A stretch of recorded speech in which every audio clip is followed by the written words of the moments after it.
안녕하세요. 저는 얼마 전 이혼에 성공한 30대 후반의 여성입니다. 저는 고부 갈등이라는 단어는 TV나 인터넷으로 접했지 실제로 그런 일이 심심치 않게 벌어진다는 걸 몰랐어요. 저는 다른 친구들보다 일찍 결혼한 편이었고 그런 고부 갈등에 대한 이야기는 그냥 과장돼서 떠들어대는 이야기인 줄 알았거든요. 주변에 겪은 사람이 없었으니까요. 그리고 요즘 같은 시기에 누가 그런 마인드를 갖고 있냐며 다들 괜찮을 거라 말해줬거든요. 제가 결혼하게 된 남편은 작은 가게를 운영하는 자영업자였어요. 저보다 나이가 4살 많았죠. 그리고 저는 평범한 회사원이었어요.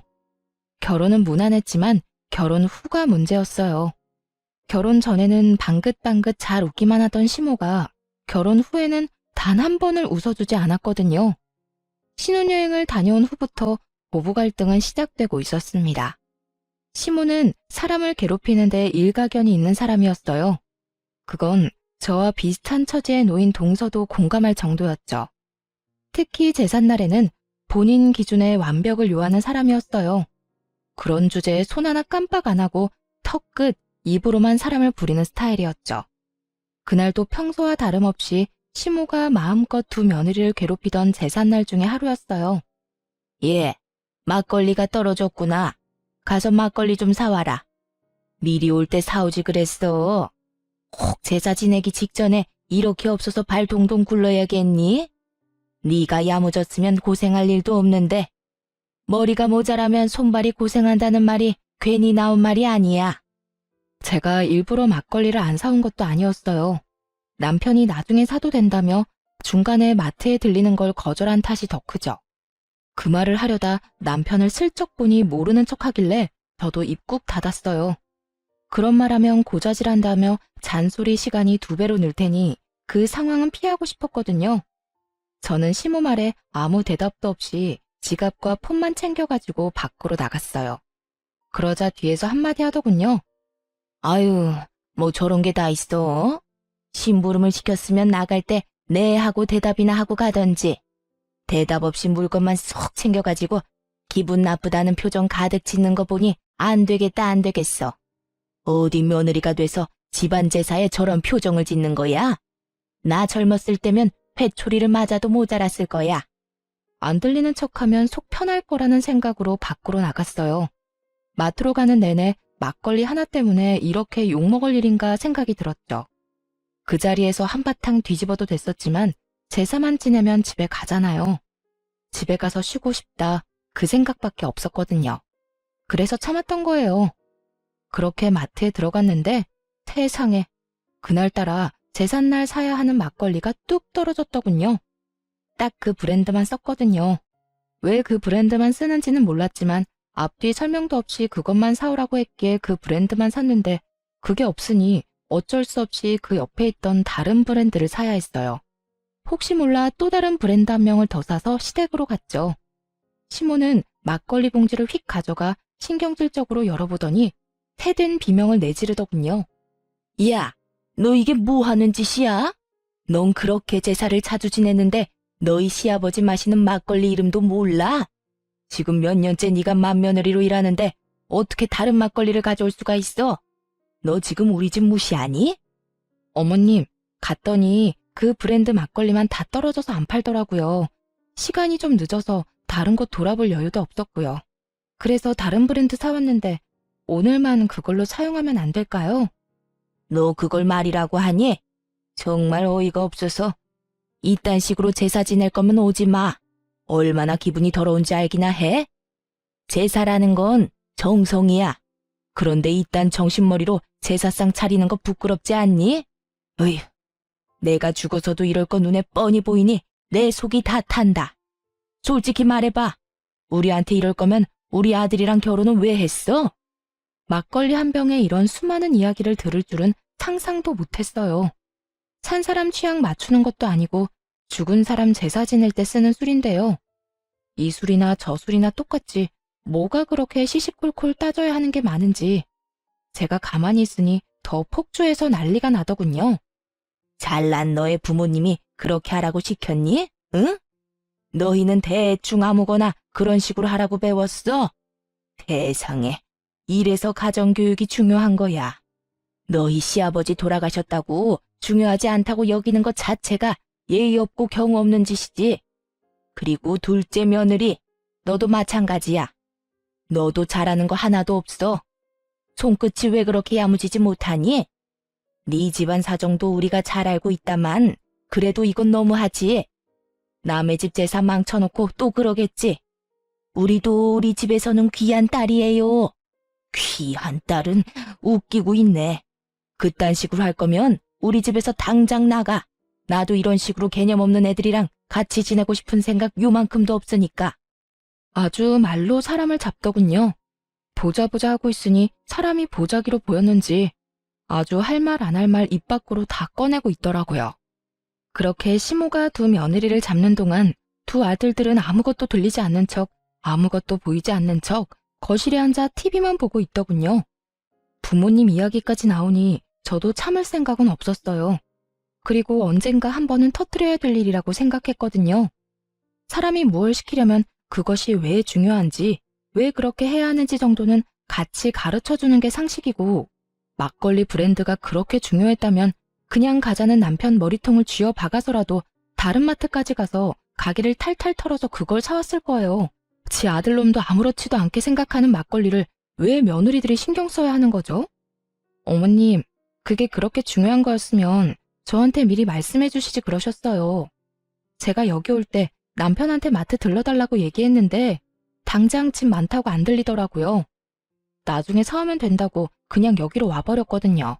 그리고 그 막걸리가 그렇게 중요한 거면 왜 그 브랜드만 사야 하는지 얘기라도 해줬어야죠. 시아버님에 대한 얘기 다른 거 다 해준 적 없으시면서 저희한테 그렇게 화를 내시면 어떡하죠? 그냥 저희한테는 화풀이 하신 거잖아요. 그렇게 중요한 거면 가족이 챙겨야죠. 저희 같은 남한테 챙기라고 하는 게 아니라, 아니, 생각할수록 웃기네. 막걸리 하나로 이렇게 뒤집어지는데 자식이라고 아들이 둘이나 있는데 아무도 그 막걸리 신경 안 쓰는데요. 어느 집 불효자식이 그래요? 자기 집 일은 자기가 알아서 해야지. 그렇다고 며느리한테 말해준 것도 없으면서 정성이 어떻니, 결혼하니 마니 그런 얘기를 왜 하시냐고요. 뭐라고? 다시 말해봐. 너 지금 그게 시어머니한테 할 말이야? 그럼 어머님이 하신 말은 며느리한테 할 수 있는 말이라고 생각하세요? 아니, 같은 인간한테 할 수 있는 말이라고 생각하시냐고요. 누가 들어도 무시하고 짜증내고 화내고 분풀인데 그걸 왜 제가 들어야 돼요? 그걸 왜 동서가 듣고 있어요? 그렇게 중요한 제사면 어머님이 혼자 준비하세요. 며느리들 보듬어가며 가르치고 알려줘도 모자랄 판에 자기 원하는 대로 안 했다고 화만 내고 있으니 누가 어머님 장단에 맞춰주겠어요? 안 그래요? 그럴 거면 아들들 데리고 제사 지내요. 속 편하시도록. 저는 많이 참는 편이긴 하지만 그렇다고 해야 할 말을 하지 않는 스타일은 아니었어요. 내성적이지는 않았죠. 다만 말을 뱉고 나면 관계를 되돌릴 수 없다는 걸 확실하게 알고 있었기 때문에 정말 관계를 개선하기 위해서 필요한 경우가 아니면 절대로 남에게 아쉬운 소리를 한 적이 없어요. 그런 제가 거의 막말에 가까운 말을 퍼부으며 시모에게 따박따박 말대꾸하는 제 모습을 보고 그들도 놀랐던 것 같아요. 그제야 슬금슬금 남편이 저한테 와서 그러더군요. 여보, 왜 그래? 왜 그렇게 화가 났어? 빨리 엄마한테 사과드려. 그렇게 큰 소리 낼 일 아니잖아. 그냥 죄송하다고 하고 넘어가면 될 일을. 죄송하다고 하고 넘어가면 될 일이라고? 이게? 그래, 당신은 그렇겠지. 그러면 앞으로 당신이 제사 지내, 난 못 지내겠으니까. 입 있으면 말해봐. 내가 막걸리 사자고 했을 때 당신 뭐라 그랬는데? 그래놓고 어머님한테 내가 한 소리 들을 때 옆에 짜져가지고 한마디도 못했지? 그건 뭐야? 나더러 어머니 감정 쓰레기통 해주란 말이잖아.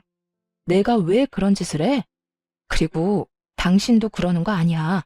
사람 앞에 두고 아닌 건 아니라고 얘기해줘야 되는 거지. 어머님이 나 혼낸다고 그 모든 게 당연한 것이라고 생각하고 그런 식으로 행동하는 거 나 기분 더럽거든?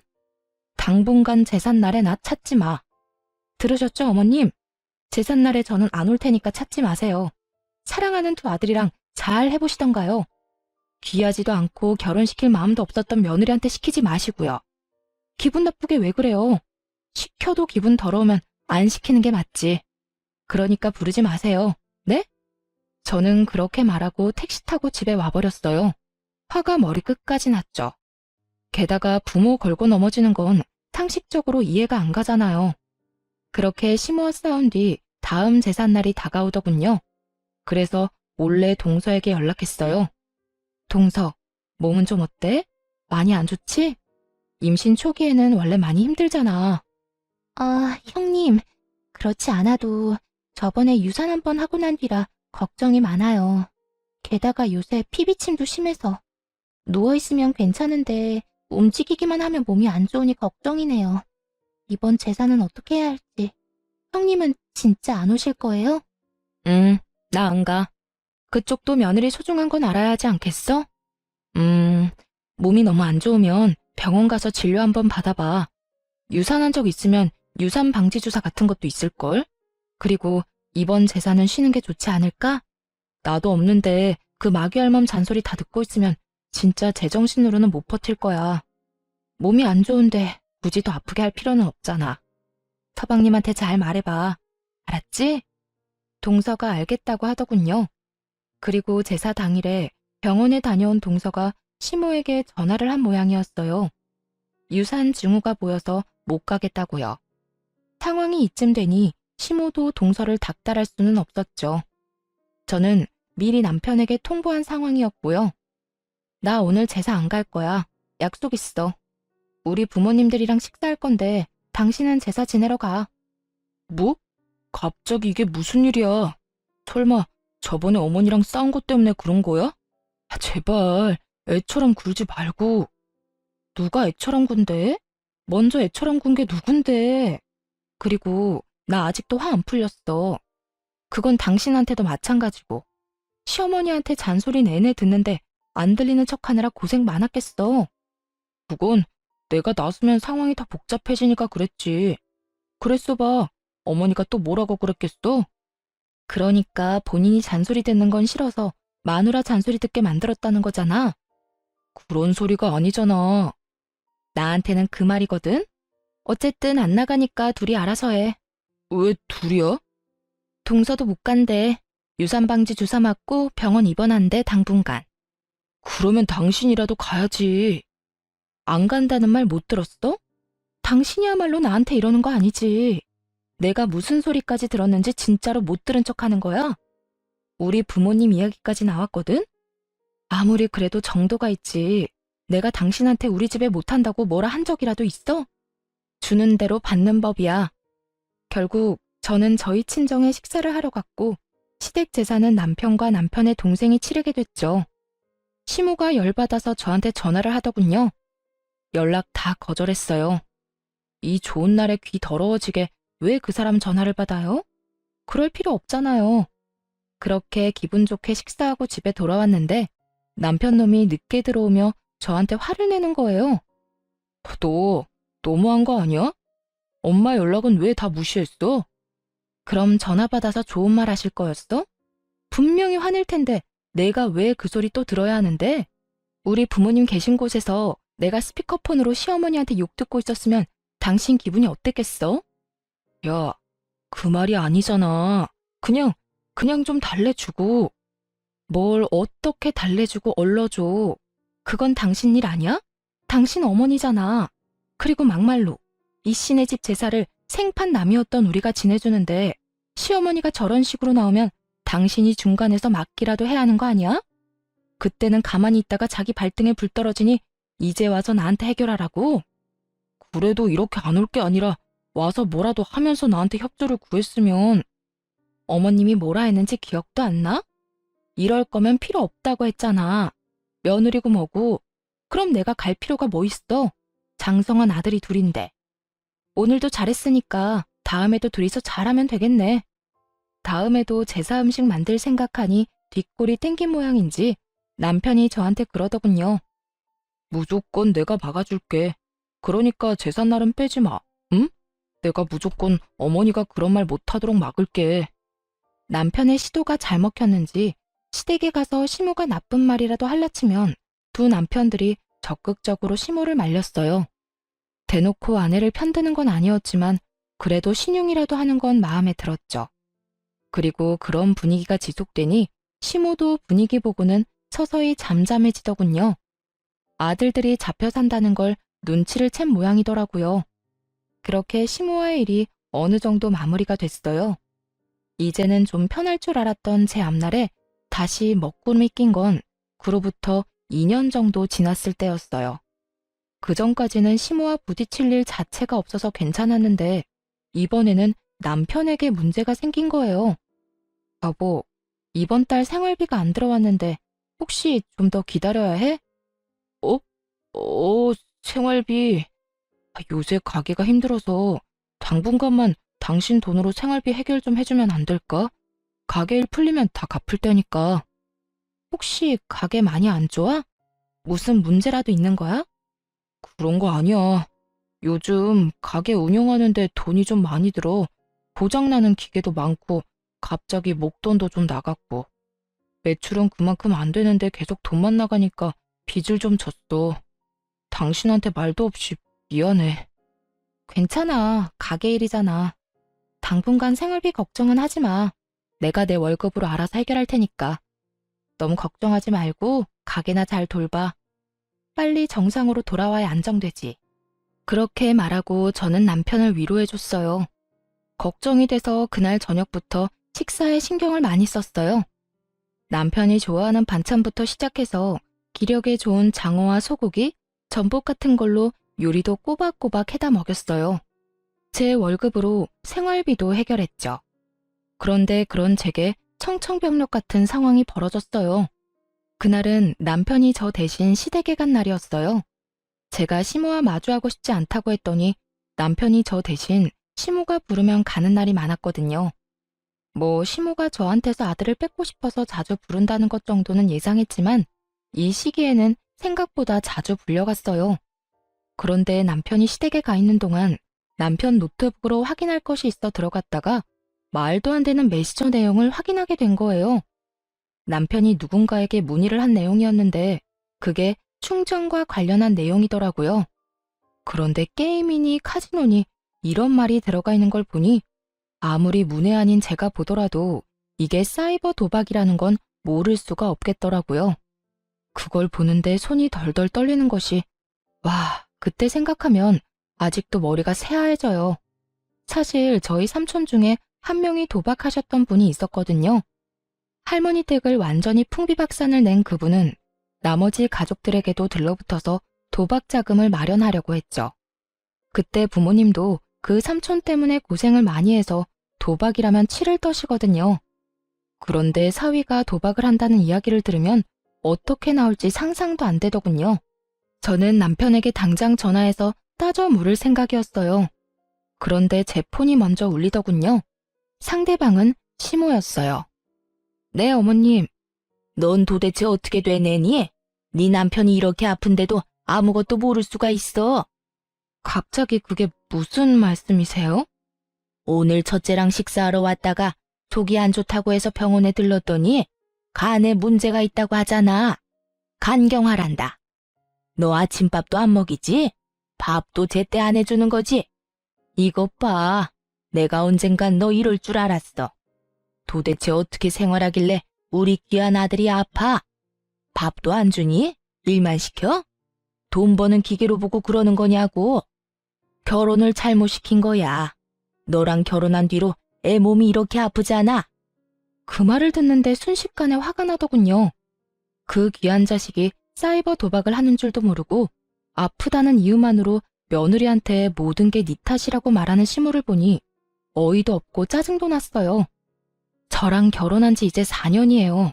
4년 데리고 살았다고 몸이 망가져요? 그러면 애 저녁에 어머님이 건강하게 낳아줬으면 될 일이잖아요. 왜 저한테 따지세요? 그리고 어머니 아들한테 물어보세요. 제가 아침 저녁으로 뭘 먹이는지. 생활비도 안 주는 놈한테 저녁마다 소고기, 장어, 전복, 몸에 좋다는 건 다 해다 바치는데 뭐요? 결혼을 잘못 시켜서 그렇다고요? 어디 가서 돈도 안 벌어다 주는 남편한테 그렇게 해주는 여자 있는지 물어나 보세요. 내가 어이가 없어서 왜 엄한 사람한테 화풀이해요? 매번 그런 식으로 사람한테 화풀이 좀 그만하세요. 듣고 있으면 기분 더러우니까. 여보, 어떻게 그런 말을 어른한테 할 수가 있어. 기분이 더럽다니. 엄마가 내 걱정 때문에 좀 과격하게 말하긴 했지만 그렇다고 해서 그런 말을 함부로 하는 건 아니지. 어른을 좀 공경해. 너 하는 거 보면 영락없이 철없는 애처럼 보이잖아. 빨리 사과해. 내가 사과를 왜 해? 사과하려면 어머님이 나한테 먼저 해야 하는 거 아니야? 말해봐. 당신 아픈 게 내 탓이야? 내 탓이냐고. 내가 식사 굶긴 적이 하루라도 있어? 내가 당신 건강 하루라도 안 챙긴 적이 있냐고. 내 몸 챙길 때마다 당신 몸도 꼬박꼬박 챙겼어. 돈 없다고 나한테 생활비 다 대라고 했을 때도 군말 없이 다 해주겠다고 했고. 그런데 뭐? 결혼을 잘못 시켰다고? 내가 병을 키웠다는 말인데 그게 맞는 말이냐고. 그래, 네가 내 건강 안 챙긴 적 없고 내 말 다 들어준 것도 맞아. 그치만 내가 말하는 건 다른 거잖아. 네가 우리 엄마한테 그런 식으로 행동하는 건 선 넘은 거라고.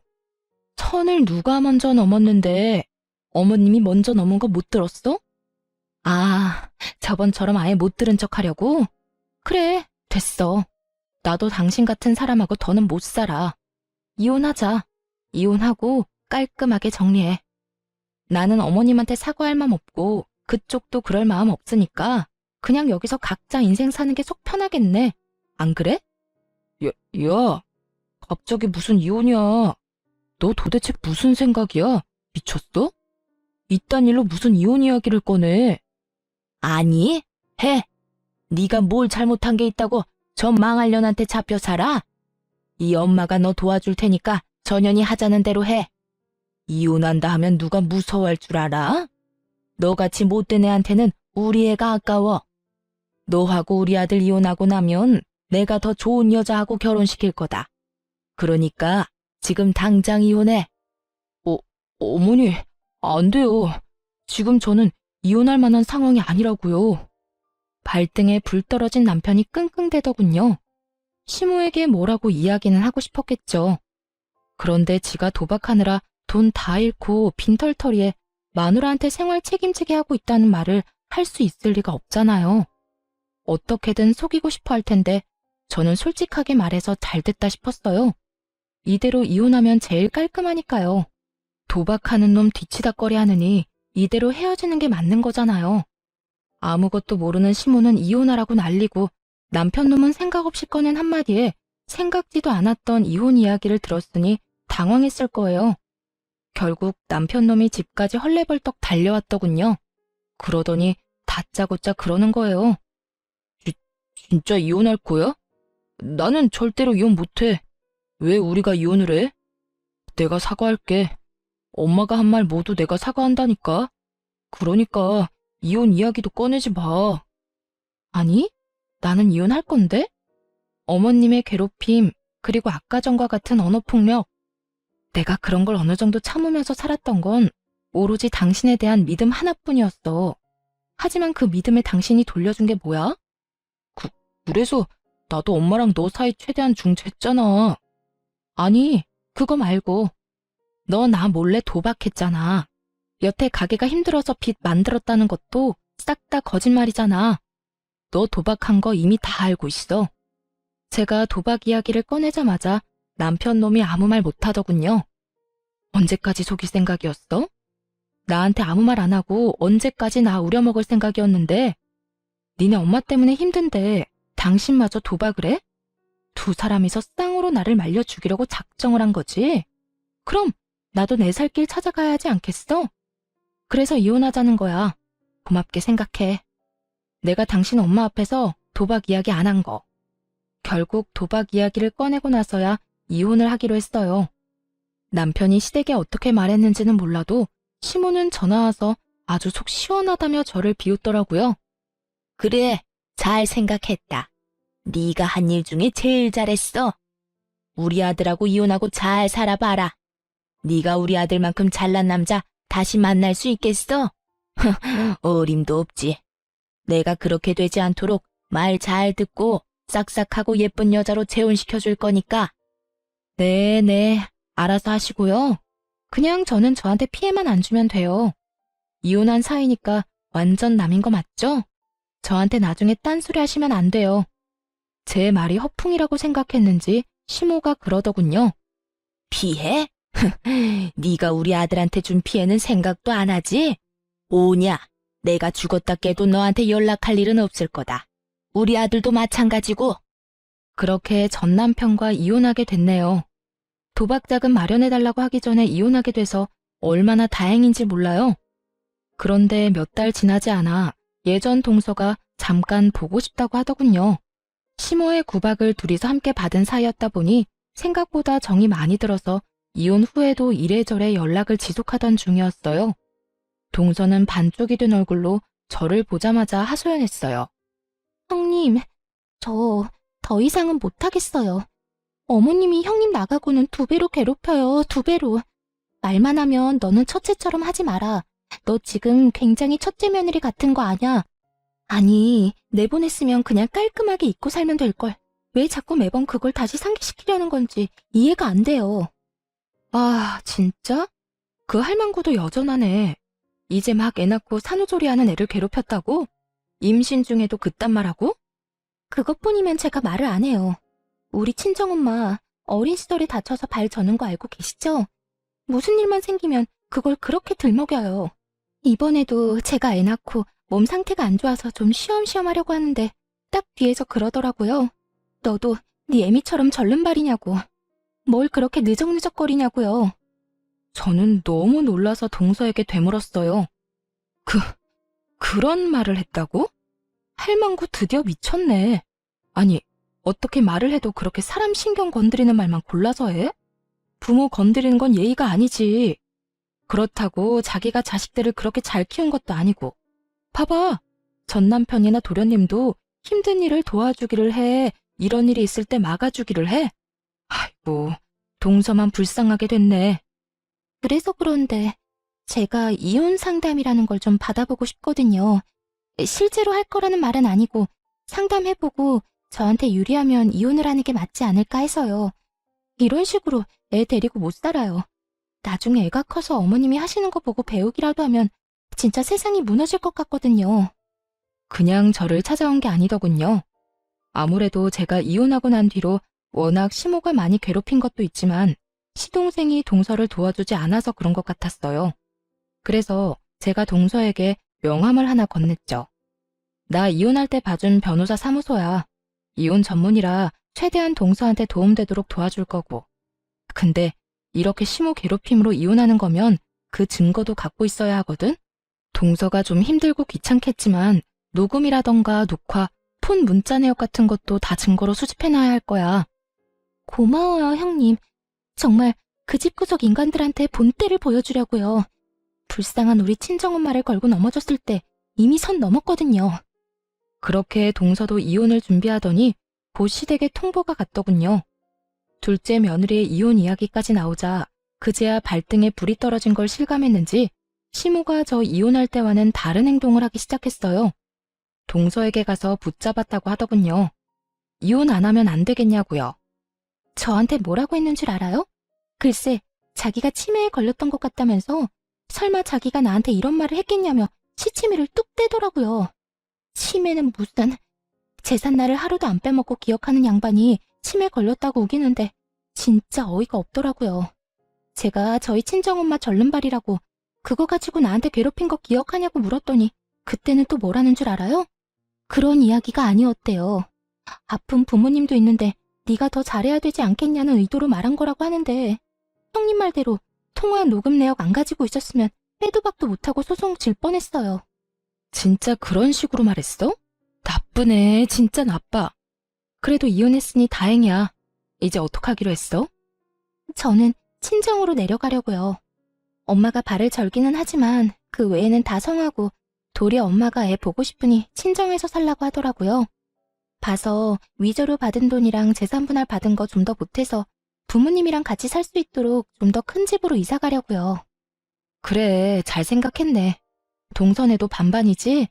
우리도 반반 내고 아파트 샀거든. 그럼 동서 전 남편도 이제 시댁에 들어가는 건가? 우리는 아파트 팔고 돈 나눴거든. 뭐 그럴 것 같더라고요. 차라리 잘 됐죠. 그렇게 아들 노래를 부르더니 그렇게 좋아하는 아들 둘이랑 다시 셋이서 알콩달콩 잘 살게 됐으니까요. 그분 원하시는 대로 된 거네요. 저와 이혼한 전 남편도 재산 분할 후에는 빚만 남아있는 상태라 결국 시댁으로 들어갔거든요. 그리고 이번에 또 시동생이 추가된다니 얼마나 웃긴 상황인지 말 안 해도 알 수 있었죠. 이제부터 시모는 두 아들을 건사해야 하는 상황이 온 거예요. 며느리가 없으니 식모처럼 두 아들 밥을 챙겨야 했고 매일 청소까지 해야 했죠. 그 소식을 듣는데 어찌나 고소하던지 매번 며느리 하는 거 없다며 말로만 난리치던 시모가 이제는 그 며느리들이 하던 거 고스란히 하고 있었으니 그것도 하루 이틀이죠. 70이 다 돼가는 노인이 안 힘들 수가 없잖아요. 결국 자기 생각이 틀렸다는 걸 몸이 힘들고 나서야 인정한 시모가 동서에게 연락한 모양이었어요. 동서한테 얼토당토 않은 말을 했다더군요. 용서해줄 테니 돌아오라고요. 자기가 뭘 용서를 해준다는 말인지. 사람 괴롭혀놓고 도리어 자기가 용서해준다는 말을 하는 시모를 보며 아직도 제정신 못 차렸네 싶었어요. 그런데 동서가 저한테 시모가 연락 왔었다는 말을 한 뒤에 얼마 지나지 않아 시모가 저에게도 연락을 했더라고요. 저는 아예 연락을 받지 않았어요. 마지막에 저한테 연락하지 말라고 했을 때 죽었다 깨어나도 연락할 일 없다며 큰 소리 뻥뻥 친 게 시모였잖아요. 그래서 저는 시모 연락 자체를 받지 않았죠. 그리고 문자 남겼어요. 전화하지 마시라고 할 말 없다고 말이죠. 아주 칼같이 끊어냈더니 더 이상은 아무런 연락이 없었어요. 결국 체념했는지 다 큰 두 아들 뒤치다거리나 하며 살고 있다고 들었어요. 그래도 도박쟁이 첫째 아들이 제정신은 차렸나 보다 싶었던 그때 드디어 폭탄이 시댁으로 날아갔더라고요. 저도 폭탄이 시댁에 떨어진 줄은 몰랐는데 다짜고짜 시모가 찾아오게 되면서 알게 됐어요. 야, 네가 우리 아들 돈 가로챘지? 우리 아들한테 돈 빌리라고 해놓고 빚 만들었잖아. 이 나쁜 년, 당장 안 나와? 현관문을 두드리며 문 앞에서 난리를 피우는 시모를 보며 아, 드디어 그 문제를 시모가 알았구나 싶었어요. 그런데 이번에도 또 제 탓을 하더군요. 이혼한 지 1년이 다 되어 가는데 말이죠. 저도 열받아서 문을 확 열었어요. 문 앞에 기대서 문을 두드리던 시모 몸이 뒤로 확 밀렸죠. 야! 죽일년 네가 그랬지? 우리 아들한테 무슨 짓 했어? 이혼하기 전에 돈 다 빼먹고 애한테 빚만 남겨? 오냐? 이런 식으로 나오겠다 이거지? 왜 아무 상관없는 나한테 와서 이 난리예요? 연락 안 한다고 하지 않았어요? 무슨 일로 여기까지 와서 행패냐고요. 무슨 일? 네가 우리 아들 빚 만들어내놓고 이혼했잖아. 지금 집으로 독촉장이 몇 개가 날아오는 줄 알아?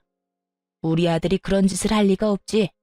이게 다 네가 살림을 제대로 못해서 이런 거 아니냐. 그래서 아드님한테는 물어보셨어요? 딱 봐도 아들한테 말 안 하고 나한테 먼저 온 거네. 아들한테 물어보면 어떻게 돌아가는지 정확하게 알 수 있을 건데요. 하긴 그 인간이 진실을 말해줄 리도 없지. 그럼 잘 들으세요. 당신 귀한 아들 도박쟁이에요. 도박하느라 억대 빚을 지고 나한테 생활비며 집안에 드는 돈 다 맡긴 인간이에요. 이제 아시겠죠? 그 독촉장도 다 도박 빚지고 못 갚아서 날아온 거라고요. 도박? 우리 아들은 절대 아니야. 집에서 한 발짝도 밖으로 안 나가는데 무슨 도박이야? 네가 우리 아들한테 덮어 씌우려는가 본데? 요즘에 누가 도박을 밖에 나가서 해요. 사이버 도박이라고 인터넷으로 하는 거 있어요. 궁금하시면 주변 사람 도움받아서 알아보시던가요. 여하튼 저한테는 아무 문제 없어요. 저는 그 사람 빚지기 시작할 때 이미 이혼한 상태고 도박 빚에 대해서는 갚아줘야 할 의무도 없고요. 이제 그 사람 가족은 제가 아니라 그쪽이잖아요? 제 말에 시모 얼굴이 하얗게 질리더군요. 설마 하는 표정이었어요. 이렇게 친히 가르쳐주는데도 못 믿는 걸 보니 귀한 아들 사랑이 참 대단해 보였죠. 아니다. 아니야, 그럴 리가 없어. 네가 나를 속이는 거야. 우리 아들이 도박 같은 거 할 리가 없잖아. 네 탓이야. 이건 다 네 탓이라고. 그게 아니면 말이 안 되잖아. 성실하고 착한 우리 첫째가 왜 그런 짓을... 아, 네가 끌어들였지? 네가 우리 아들한테 도박하라고 시켰지? 미쳤어요? 우리 집은 도박이라고 하면 학을 뗄 정도로 싫어해요. 이번 이혼할 때 사실 그 사람 도박인 거 알고 있었거든요? 그거 알고 저희 친정에서 빨리 인연 끊으라고 할 정도로 싫어하세요. 뭘 알고 말해야지. 아니야. 그럴 리 없어. 우리 아들이 그럴 리가 없어. 니년이 그랬잖아. 시모는 그저 저만 탓하는 기계처럼 그렇게 제 욕만 하더군요. 그렇다고 이렇게 놔둘 수도 없어서 전 남편에게 전화를 했어요. 당신 엄마 데려가라고요.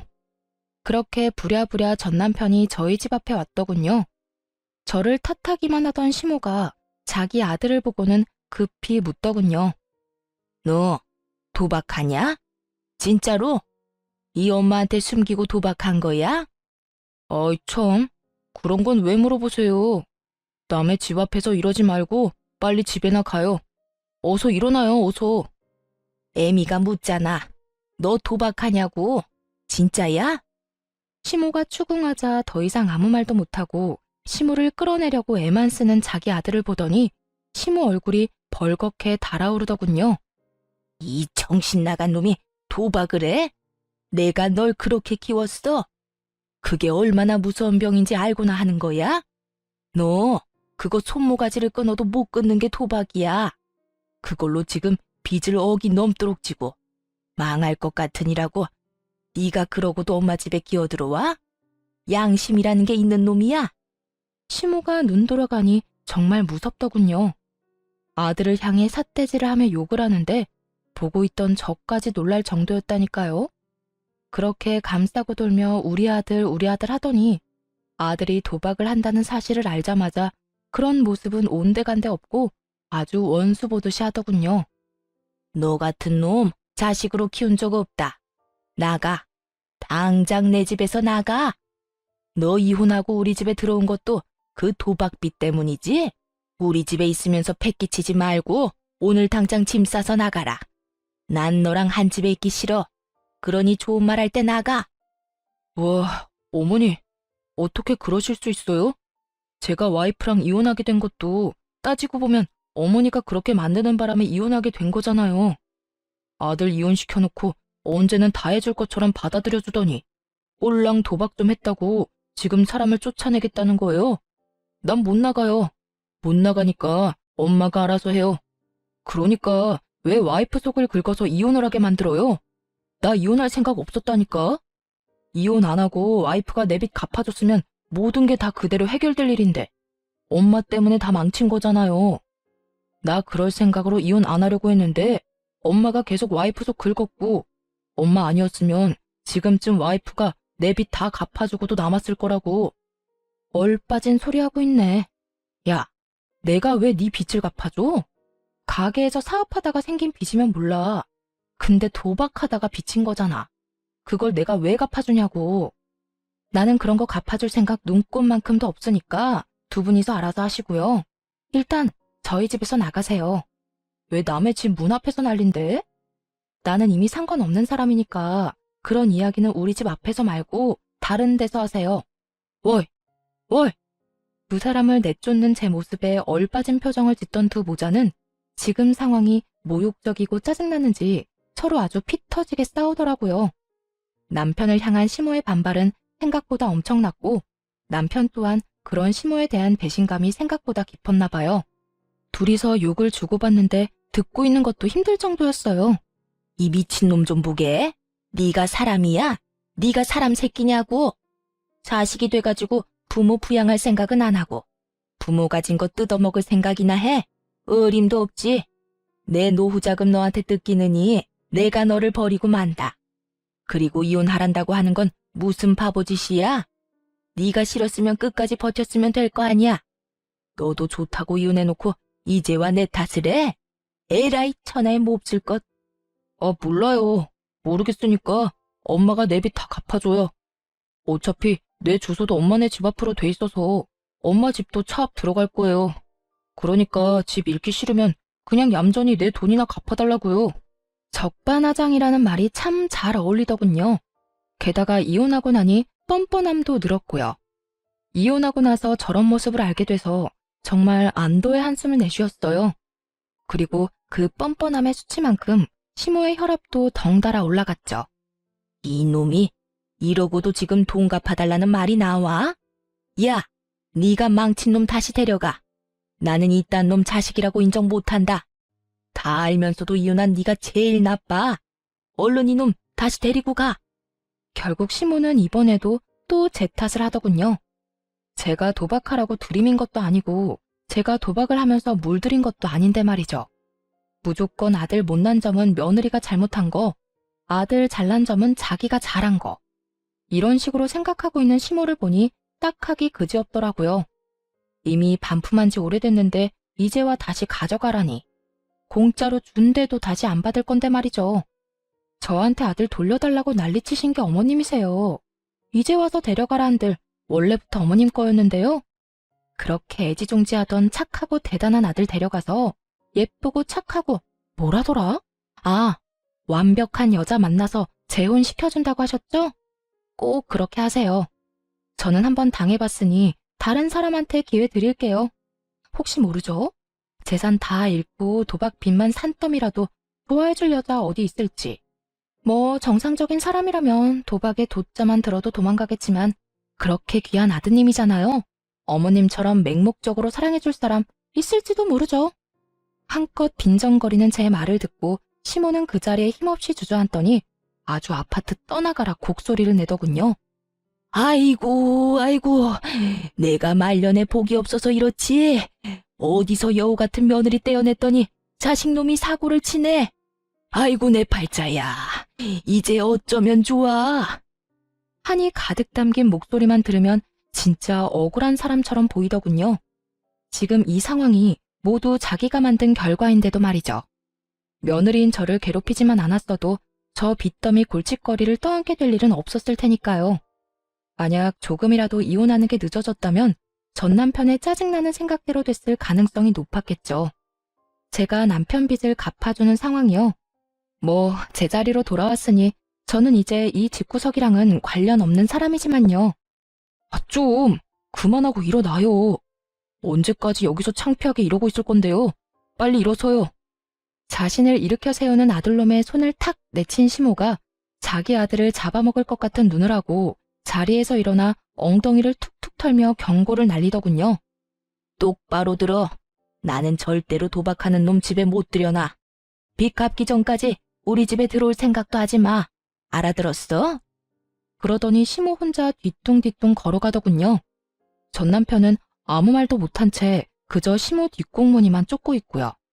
빚진 거마저 제 탓이라며 우리 집에 와서 온갖 분란만 만들어 놓고 돌아갈 때 사과 한마디도 없는 둘을 보니 참 똑같구나 싶었어요. 얼마나 제 탓이 하고 싶겠어요? 근데 정작 제 잘못이라고는 없으니 뱉어낼 말도 없는 거겠죠. 그렇게 돌아간 두 사람의 앞에 기다리고 있던 건 슬픈 고난의 길뿐이었더라고요. 전 남편이 뭐라고 시모를 설득했는지 모르겠지만 결국 시댁집을 팔았다더군요. 그리고 월세로 이사를 갔더군요. 시댁집 판 돈으로 도박빚을 갚으려는데 그걸 전 남편이 홀라당 다시 도박에 날려버렸다네요. 그거 알고 시모가 전 남편을 두들겨 패면서 욕을 한 바가지를 했답니다. 그게 어떤 돈인데 그걸 또 도박에 쓰냐고. 그러게 왜 남편한테 그 돈을 쥐어줬는지 알다가도 모를 일이죠. 동서한테 들은 이야기인데 전 남편 동생도 자기 형이 도박한다는 걸 알고는 아무도 모르게 시댁에서 짐 빼서 나가버렸다고 하더라고요. 자기한테 도박빚 갚아달라고 할까봐 미리 손절한 게 틀림없어 보였어요. 결국 전 남편의 도박 여파는 시모에게 모두 떠넘겨졌고 시모는 모아두었던 짜투리 노후 재산마저 모조리 털릴 위기에 처하자 월세방 내놓고 본인 동생 집으로 피신했다고 하더군요. 그 뒤에 일어난 일은 뻔하죠. 돈 못 갚은 전 남편은 개인회생과 파산을 신청했다는데 결국 파산은 법적으로 도박빚은 안 된다고 하고 개인회생은 원금을 모두 탕감하는 조건으로 회생 신청이 된다고 했대요. 이거 믿고 빚을 그만큼 진 것 같은데 결국은 모조리 갚아야 한다는 말을 듣고 절망한 건지 뭔지는 모르겠지만 뺀질나게 시모 찾아갔다고 하더군요. 그런데 시모는 그렇게 귀하다며 아끼던 아들을 두 번 다시 만나주지 않았다고 하고요. 자기는 도박하는 자식 낳은 적도 없고 그런 자식은 자기 아들이 아니라며 시모 본인 동생에게 이야기했대요. 그러면서 이대로 요양원 들어가서 죽을 때까지 거기 있는 게 낫겠다는 말까지 했다니 얼마나 자기 자식이 꼴도 보기 싫었으면 그런 말까지 했겠나 싶더라고요. 진짜 고부 갈등으로 이혼한 게 천만다행이라는 생각이 들 정도로 시댁의 몰락은 처참했어요. 시모는 모르겠지만 시모의 괴롭힘 덕분에 전 남편과 빠르게 손절할 수 있었던 저는 솔직히 하늘이 도왔다고 생각하거든요. 사연 글을 쓰고 있는 동안에도 그때의 일을 떠올리면 다행이라는 생각이 들 정도죠. 당시에는 괴로운 일이었지만 지금은 아무렇지 않으니 함께 즐겨주셨으면 좋겠어요. 지금까지 제 사연 들어주셔서 감사합니다. 행복한 하루 되세요.